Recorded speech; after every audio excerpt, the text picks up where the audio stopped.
ನಮಸ್ಕಾರ ಬಂಧುಗಳೇ. ತುಮಕೂರಿನಿಂದ ಇಲ್ಲಿ ನಾನು ತೋರಿಸ್ತಾ ಇರೋದು ಇದು ನಮ್ಮ ಶಾಂತಿನಗರದಿಂದ ಈ ಕಡೆ Gandhinagar bus stand, railway station ಈ ಕಡೆ ಹೋಗಲಿಕ್ಕೆ ಒಂದು 100 ಪಾಸ್ ಮಾಡಿದ್ರು ಮಹಾನುಭಾವರು. ಹಿಂದೆ ಸ್ವಲ್ಪ ಪ್ರಯತ್ನಪಟ್ಟು ಮಾಡಿದರು. ಸೋಷಿಯಲ್ ವರ್ಕರು ಶ್ರೀನಿಧಿ ರಾಜಣ್ಣ ಅಂತೇಳಿ ತುಂಬ ಹೋರಾಟದಲ್ಲಿ ಮಾಡಿದರು. ಇದು ಯಾಕೆ ಅರ್ಧ ಬರ್ಧ ನಿಂತ್ಕೊಂಡ್ಬಿಡ್ತು. ಈಗ ನಮ್ಮ ರಾಜಕಾರಣದಲ್ಲೂ ಕೂಡ 2ನೇ ಎಲೆಕ್ಷನ್ ಆಗಿ ಅವರ ಒಂದು ವರ್ಷ 6 ತಿಂಗಳು 3 ತಿಂಗಳು ಕಳೆದ್ರು.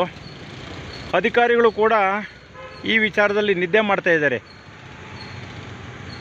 ತಾವು ಗಮನದಲ್ಲಿಟ್ಟುಕೊಂಡು ಇದೊಂದು 100 ಪಾಸ್ ಮಾಡಿಕೊಡಿ ಸ್ವಾಮಿ. ಜನರು ಬೇಸತ್ಬಿಟ್ಟಿದ್ದಾರೆ. ಹಾಲಿ ಮಾಜಿ ಇಬ್ಬರಲ್ಲಿ ಯಾರಾದರೂ ಸರಿಯೇ, ಇವರು ಅಂತಲ್ಲ, ಎಲ್ಲ ಸೇರ್ಕೊಂಡು ಮಾಡಿ. ನಾವು ಚೆನ್ನಾಗಿದ್ದರೆ ನೀವುಗಳು ಚೆನ್ನಾಗಿದ್ದರೆ ನಾವುಗಳು, ಎಲ್ಲದನ್ನು ಉದ್ದೇಶ ಇಟ್ಕೊಂಡು ಮಾಡಬೇಕು ಬಂಧುಗಳೇ. ನಾನು ಪದೇ ಪದೇ ಹೇಳ್ತಾ ಇರ್ತೀನಿ ನೋಡಿ, 100 ಪಾಸ್ ಸುಮ್ಮನೆ ವೇಸ್ಟ್ ಆಯಿತು. ಇದು ಕೇಸ್ ಇದೆಯೋ, ಕೋರ್ಟ್ ಇದೆಯೋ, ಕಚೇರಿ ಇದೆಯೋ ಸೆಕೆಂಡರಿ, ಏನೇ ಇರಲಿ ಇಲ್ಲದೇ ಇರಲಿ ಅದನ್ನು ನೀವು ನಿಭಾಯಿಸಬೇಕು. ಸಾರ್ವಜನಿಕರಿಗೆ ತೊಂದರೆ ಆಗದಂಗೆ ನಿಭಾಯಿಸಬೇಕು ಅಂತೇಳಿ ಕೋರ್ಟು ಕೂಡ ಹೇಳುತ್ತೆ. ಅದನ್ನು ನಾವು ಪಾಲನೆ ಮಾಡಬೇಕು ಅನ್ನೋದನ್ನು ನಮ್ಮ ಧರ್ಮ ಅಷ್ಟೇ. ಅದು ಯಾರೋ ಹೇಳ್ತಾರೆ ಯಾರೋ ಕೇಳ್ತಾರೆ ಅನ್ನೋ ಉದ್ದೇಶ ಅಲ್ಲ. ಇದು ಎಲ್ಲ ಕಡೆನೂ ಅಷ್ಟೇ. ಇಡೀ ದೇಶದಲ್ಲಿ ಸಾರ್ವಜನಿಕರಿಗೆ ಎಲ್ಲಿ ತೊಂದರೆ ಆಗುತ್ತೋ ಅದನ್ನು ನಿಭಾಯಿಸಿ ಅಂತೇಳಿ ಕಾನೂನಾತ್ಮಕವಾಗಿ ಎಲ್ಲ ವರದಿ ಕೂಡ ಇದೆ. ಅದನ್ನು ನಾವೇನು ಮಾಡ್ತಾಯಿದ್ದೀವಿ, ಮಾಡ್ತಾಯಿಲ್ಲ ಅಷ್ಟೇ. ಏನಾಯಿತು ಏನೋ ಹೋಯ್ತು ನೋಡಿ. ಆ ರೈಲ್ವೆ ಅವರು ಪಾಪ ಹಿಂದೆ ಒಳ್ಳೊಳ್ಳೆ ಅಧಿಕಾರಿಗಳಿದ್ದರು. ಆ ಅಧಿಕಾರಿಗಳು ಮಾಡಿದ್ದಾರೆ, ಇಷ್ಟನ್ನು ಮಾಡಿದ್ದಾರೆ. ಮುಂದೆ ಸ್ವಲ್ಪ ಟಚ್ ಮಾಡೋದಕ್ಕಷ್ಟೇ ಅದು. ಇವರು ಏನಿಲ್ಲ, ಅಲ್ಲಿಂದ ಇಲ್ಲಿಗೆ ಎಷ್ಟಾಗುತ್ತೆ, ಎಷ್ಟು ಮೀಟ್ರ್ ಆಗ್ಬೋದು ರೋಡ್ ಟಚ್ ಮಾಡಲಿಕ್ಕೆ. ಇದು ಆಗಲಿಲ್ಲ ಅಂತಂದ್ರೆ ನಾವು ಏನು ಮಾಡಬೇಕು ಹೇಳ್ರಿ. ಈಗ ಅನಾವಶ್ಯಕವಾಗಿ ನೋಡಿ ಪಾಪ ಅವರು ಹೇಳಿರು ಅಂತೇಳಿ ಮಾಡಿರು. ರೈಲ್ವೆ ಇಲಾಖೆಯವರು ಅವರನ್ನು ಮುಗಿಸ್ಕೊಂಡ್ರು. ಅವ್ರದ್ದು ಏನು ಕೆಲಸ ಇದೆ ಅದನ್ನು ಮುಗಿಸ್ಕೊಂಡ್ರು. ಇಲ್ಲಿ ಏನಾದರೂ ಒಂದು ವ್ಯವಸ್ಥೆ ಮಾಡಿಕೊಡಿ ಸ್ವಾಮಿ. ಸಾರ್ವಜನಿಕರು ತುಂಬ ಬೇಸತ್ಬಿಟ್ಟಿದ್ವಿ ನಾವುಗಳು. ಈಗ ನೋಡಿ, ರಾಜಕಾರಣ ಆಗ್ಬೋದು, ಅಧಿಕಾರಿಗಳಾಗ್ಬೋದು, ಎಲ್ಲ ಅವರವ್ರು ನೋಡ್ಕೊಂಡು ಹೋಗ್ತಿರ್ತಾರೆ.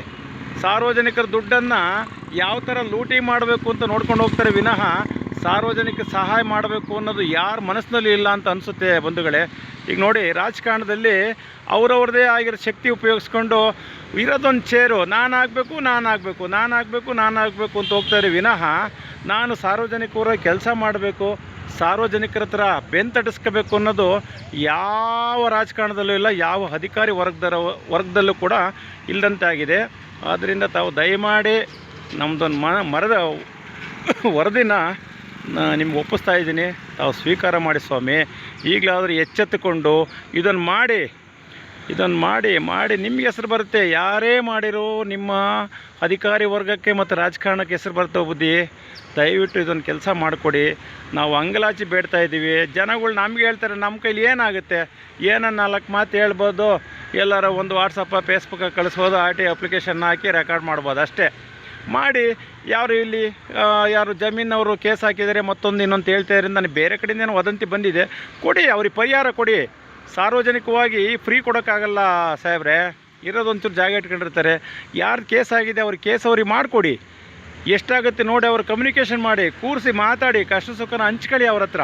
ಅವರು ಪಾಪ ಒಪ್ಕೊಂತಾರೆ ಅಂತೇಳ್ಬಿಟ್ಟು ನಾವು ಖಾಲಿ ಮನೆ ಮಾಡ್ಕೊಡೋಕ್ಕಾಗಲ್ಲ. ಅವ್ರುಗಳಿಗೆ ಕೊಡಿ, ಅವರಿಗೆ ಅನುದಾನ ಕೊಡಿ. ಹೆಚ್ಚಿಗೆ ಕೊಡ್ತಿರೋ ಕಮ್ಮಿ ಬಿಡ್ತಿರೋ ಕಾನೂನಾತ್ಮಕವಾಗಿ ಮಾಡಿ ಗುರುಗಳೇ, ಮಾಡಿ ಸಾರ್ವಜನಿಕರಿಗೆ ಸಹಾಯ ಮಾಡಬೇಕೆಂದು ನಾನು ನಿಮ್ಮನ್ನು ಕೇಳ್ಕೊತಾ ಇದ್ದೀನಿ. ಇದು ಮನವಿನೋ ಮತ್ತೊಂದೋ ಇನ್ನೊಂದು ಏನಿಲ್ಲ. ನಿಮ್ಮ ಖಾಲಿ ಬಿದ್ದು ಬೇಡಬೇಕು ಅಂದ್ರೆ ನಾನು ಬೇಡ್ಕೊತೀನಿ. ಯಾರನ್ನು ಬೇಡಬೇಕು ಹೇಳ್ರಿ.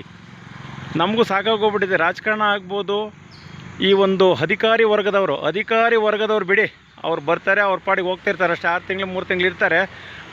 ಸರಿಯಪ್ಪ ಅಂತ ಹೋಗ್ತಾರೆ. ಅರ್ಜಿ ಕೊಟ್ಟರೆ ಸರಿ ಅಣ್ಣ ನೋಡಿದ್ದೀನಿ, ಅದಾಗುತ್ತೆ ಇದಾಗುತ್ತೆ, ನಮಗೆ ಬರೀ ಸುಳ್ಳು ಆಶ್ವಾಸನೆ ಹೇಳ್ತಾರೆ. ಹಾಲಿಯವರು ಒಂಥರ ಹೇಳ್ತಾರೆ, ಮಾಜಿಯವರು ಒಂಥರ ಹೇಳ್ತಾರೆ. ನಾವೇನಂತ ಕೇಳಬೇಕು ಈ ಒಂದು ಕೆಲಸದಲ್ಲಿ. ಆದ್ದರಿಂದ ತುರ್ತಾಗಿ ಮಾಡಿದರೆ ನಿಮಗೂ ಹೆಸರಿರುತ್ತೆ, ನಮಗೂ ಸಾರ್ವಜನಿಕರಾದ ನಮಗೂ ಒಂದು ಸಹಾಯ ಆಗುತ್ತೆ ಅಂತ ನಾನು ಕೇಳ್ತಾ ಇದ್ದೀನಿ. ಅದರಲ್ಲಿ ನಮ್ಮ ಸಾರ್ವಜನಿಕರದ್ದು ಕೂಡ ತಪ್ಪಿದೆ. ನಾವು ಅಧಿಕಾರಿಗಳನ್ನ ಯಾವ ರೀತಿ ಕೇಳಬೇಕು, ಯಾವ ರೀತಿ ಮಾಡಬೇಕು ಅನ್ನೋದು ಅನುಕಂಪನೂ ಕೂಡ ನಮ್ಮಲ್ಲಿಲ್ಲ. ರಾಜಕಾರಣಿನೂ ಕೂಡ ಯಾವ ಥರ ಕೇಳಬೇಕು, ಯಾವ ಥರ ಮಾತಾಡಬೇಕು ಅನ್ನೋ ಅನುಕಂಪನೂ ನಮ್ಮಲ್ಲೂ ಇಲ್ಲ. ಏನು ಮಾಡೋದು, ನಮ್ಮ ಸಾರ್ವಜನಿಕರದ್ದು ಕೂಡ ತಪ್ಪಾಗಿದೆ. ಈ ತಪ್ಪುಗಳು ಏನೇ ಇದ್ದರೂ ಕೂಡ ನೀವು ಹೊಟ್ಟೆಗೆ ಹಾಕ್ಕೊಂಡು ಇನ್ನು ಮುನ್ನಾದರೂ ಇದೊಂದು 100 ಪಾಸ್ ಮಾಡಿಕೊಡ್ಬೇಕೆಂದು ನಾನು ಮನವಿ ಮಾಡ್ಕೊತಾ ಇದ್ದೀನಿ. ನಮಸ್ಕಾರ. ಜೈ ಕರ್ನಾಟಕ, ಜೈ ಭಾರತ. ಚಂದ್ರು, ಸಮಾಜ ಸೇವಕರು, ತುಮಕೂರು.